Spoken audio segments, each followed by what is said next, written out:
Hello সবাইকে, good evening. কেমন আছো? ভালোই আছো? আমিও ভালো আছি। তো এটা ম্যাগি আরও পাস্তা মিলিয়ে বানালাম। খাই ম্যাগি, বাট আমার ম্যাগি আর পাস্তা একসাথে মিলালে খুব ভালোই লাগে খেতে। তো এটা দেখো ফার্স্টে সিদ্ধ বয়েল করে তারপরে মটরশুঁটি দিয়ে দিলাম। ভিডিও বিকেলবেলা করি না প্রায়, তো ভাবলাম না আজকে একটা এখন ব্লগ বানিয়ে দিয়ে দিই। তো দিই না কয়দিন থেকে, তো কাল দিয়েছিলাম না সকালবেলা ওই ভিডিও একটা বার্থডে।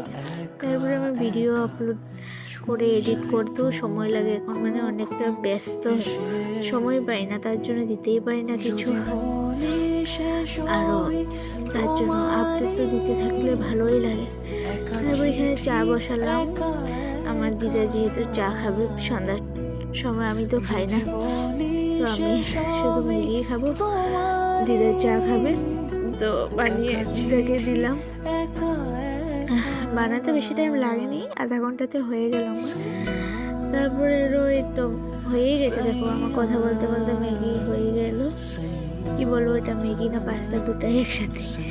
তো এইভাবে বানিয়ে একদিন খেয়েও ভালো লাগে, অনেকটা ভালো লাগে। আমার তো এইভাবে খেতেই অনেকটা প্রায় ভালো লাগে। তারপরে এখানে দিদার সাথে চা আরও ম্যাগি দিলাম। আমি তো দুধ দিয়ে খাবো, আমি চা খাবো না, তো শুধু দিদার জন্য চাটা বানিয়েছিলাম, চা আরও ম্যাগি দিয়ে।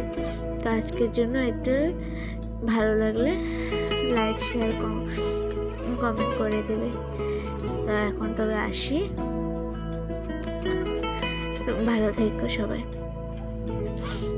রাধে রাধে।